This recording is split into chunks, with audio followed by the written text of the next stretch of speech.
Hello everyone, once again a very warm welcome to each one of you. So let's start the class. आज हम देखेंगे हमारे BCom final year में economics के part में international marketing का एक important fact that is factors of production. Okay guys, when we talk about international market, okay, international market में आपको अपने बिजनेस को उसके प्रोडक्शन से रिलेटेड उसके फैक्टर्स पर आपको सबसे ज्यादा अच्छी क्वालिटी, क्वांटिटी और टेक्नोलॉजी का यूज करना पड़ता है. ओके, आपके प्रोडक्शन प्रोसेस में, आपके वस्तु व किसी भी चीज के निर्माण की प्रक्रिया में, ठीक है, जो आपकी फैक्टर्स हैं वो इंक्लूडेड इसमें आज हम देखेंगे. ओके, सो जो सबसे इंपॉर्टेंट फैक्टर्स ऑफ प्रोडक्शन जाने जाते हैं domestic as well as international market में, वो है आपके 3. Okay, the first one is land, the second one is labour and the third one is capital. Okay, land, labour and capital. Okay, भूमि, हमारे workers, वह साथ ही साथ हमारी पूंजी व हमारा निवेश. क्लियर. सबसे पहला फैक्टर हम देखते हैं आपका land. Okay, land is a free gift of nature. Okay, it is unlimited in amount और साथ ही साथ इट इज अनडिस्ट्रक्टेबल. ओके, आपके लैंड का रोल आपके बिजनेस में इंटरनेशनल लेवल पर, चूंकि आप एक एंटरप्रेन्योर हो अथवा आप एक लार्ज स्केल बिजनेस क्यों ना रन कर रहे हो, ठीक है, इन दोनों केसेस में आपके बिजनेस में आपका जो लैंड है, उस लैंड में आपने जो अपना प्लांट का लेआउट, स्ट्रक्चर, स्टॉकिंग या इन्वेंट्री मैनेजमेंट भी आप उसे कह सकते हैं. ओके, और साथ ही साथ जो आपके रॉ मटेरियल्स का यूसेज है, ठीक है, वो आपकी पूर्ति कौन करता है? लैंड. ओके, हमारे पास जितने भी मिनरल्स हैं, हमारे पास जितने भी सी हैं, हमारे पास जितने भी फॉरेस्ट हैं, ओके, मेनली ये 3 चीजें इंक्लूड आउट होती हैं किसमें?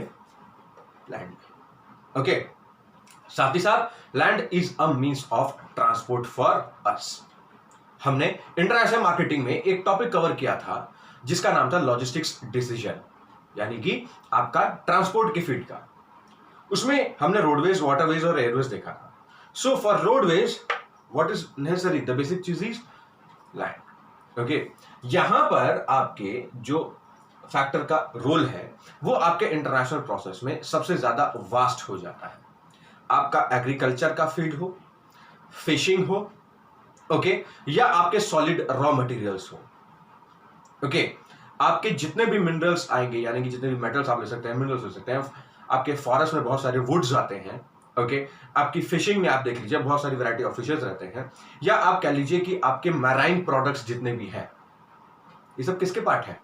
आपके लैंड के. साथ ही साथ ये तो हो गए वो प्रोडक्ट्स जो हमने अचीव किए लैंड से, लेकिन लैंड का रोल हमारे पर्टिकुलर किसी भी एक्सवाइजेड बिजनेस में इंटरनेशनल लेवल पर, okay, we need to have a positive usage of the same. Okay, so this was the role of land. Second one आता है आपका लेबर. अब लेबर क्या है साहब आपके लिए? इसमें देखिए 2 चीजें आती हैं. एक आता है आपका स्किल्ड, एक आता है unskilled. Mainly 2 types. Semi skilled भी है, but in international market when you are doing a business which is on a larger scale producing many kind of goods, वहां पर आप हमेशा सिर्फ 2 वैरायटी के ही आप लेबर्स को देखते हैं. सबसे पहला है आपका स्किल्ड और दूसरा है आपका unskilled. Physical work, mental work, productive labour, unproductive labour, ये 3 वैरायटी आप देख सकते हैं इसमें आपको मिल रही है लेबर्स की. What is productive labour? Productive labour वो है जो आपका टाइमली उस टारगेट या एम्स को अचीव कर लेता है जो कंपनी ने लेआउट किए हुए हैं. ओके, अनप्रोडक्टिव लेबर उन टारगेट्स को मीट जरूर करेगा लेकिन एक टाइम लिमिट के बाद. लेकिन क्या वो रेडी प्रोडक्ट्स आप इंटरनेशनल मार्केट में लेट डिलीवर कर सकते हैं क्या? नो. ओके, सो यहीं से आप अंदाजा लगाएं कि साहब आपको यहां पर प्रोडक्टिव लेबर की जरूरत पड़ती है. अच्छा, दूसरी बात करते हैं हम फिजिकल और mental works. Mainly the physical works, it is not at all compulsory कि आपके जो फिजिकल वर्क्स हैं वो सिर्फ और सिर्फ अनस्किल्ड लेबर ही करेगा। नो, आपकी टेक्निकल फील्ड में आप देख लीजिए, प्लांट्स में, फैक्ट्रीज में जितनी भी मशीनरी की ऑपरेटिंग है, मैक्सिमम इंजीनियर्स आते हैं। ओके, आप देख लीजिए टेक्निकल फील्ड के जितने भी ऑपरेटर्स होंगे, दे आर वेल एजुकेटेड। क्यों? क्योंकि उनके पास जो फैक्ट्रीज है और जो मशीनरीज है वो बहुत ही अच्छी और हाई टेक्नोलॉजी की मशीनरी है, जिसे ऑपरेट करने के लिए स्किल लेबर आपको चाहिए होता है। ओके, और वो स्किल्ड लेबर, ठीक है, आपका अनस्किल्ड का काम नहीं कर सकता और अनस्किल्ड आपका स्किल्ड का काम नहीं कर सकता। सो लोडिंग, अनलोडिंग, ये सारे जो प्रोसेसेस हैं, इसमें आपको कौन सा लेबर चाहिए होगा? अनस्किल्ड। अब ये जो अनस्किल्ड लेबर है, इसका यूसेज और स्किल्ड लेबर का usage, it is quite different and both have a major role to play in this factor of production. आपके प्रोडक्शन प्रोसेस में इसका मेजर रोल होता है। It is a very important factor which plays a major role. Clear? तीसरा आता है आपका students, आपका कैपिटल, यानी कि हमारी पूंजी व हमारा निवेश। अब कैपिटल तो साहब ऐसी चीज है कि देखिए, आप जितना ज्यादा से ज्यादा इन्वेस्ट कर सकें, ठीक है, उतना ज्यादा इंसान बैंक से लोन लेना, फाइनेंशियल इंस्टीट्यूशंस के तरफ रुख करना, ठीक है, या आपकी पूंजी, आपने जो सेविंग्स आपके हैं या जो आपके एसेट्स हैं उनको आप यूज आउट करते हैं आपके बिजनेस में। But a corrective and productive usage of the same, okay, will give you a fruitful result. Okay, जो उसका अंत में जो हमारा प्रोडक्ट रेडी होगा वो फ्रूटफुल हमारे लिए तभी रहेगा जब हम हमारे कैपिटल, हमारी पूंजी व निवेश का हम एक प्रोडक्टिव मैनर में और साथ ही साथ हम एक पॉजिटिव मैनर में हमने उसे सही यूसेज करना होता है। ओके, अच्छा, ये तो होगी हमारी land, labour and capital. But most importantly these three factors, they have a major role in planning, production and साथ ही साथ प्रोडक्टिविटी लेआउट करने के लिए। किसकी? हमारे बिजनेस की।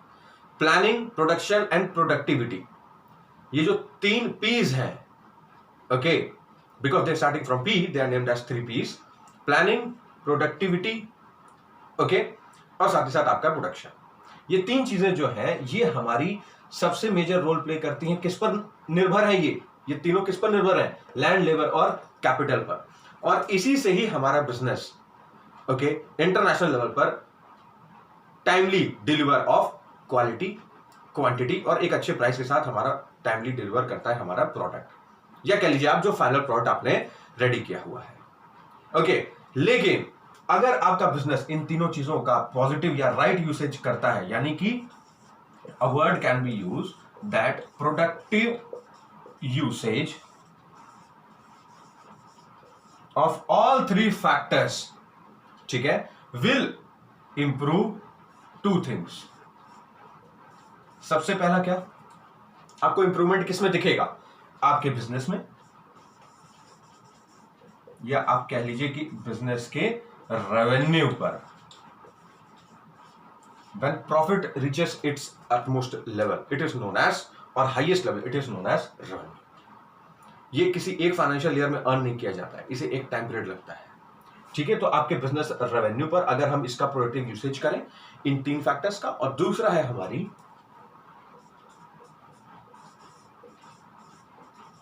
इकोनॉमिकल ग्रोथ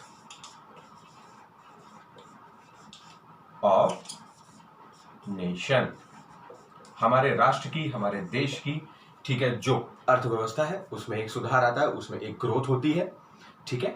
और ये जो 3 फैक्टर्स हैं, इनका हमने कैसा यूसेज करना है? You need to make a productive usage, okay, of the same, ठीक है, जिससे हमारे बिजनेस में हम रेवेन्यू जनरेट कर सकते हैं और साथ ही साथ हम अपनी इकोनॉमिकल ग्रोथ, हमारे राष्ट्र की, हमारे देश की, हम उसमें भी एक मेजर रोल प्ले कर सकते हैं। Why?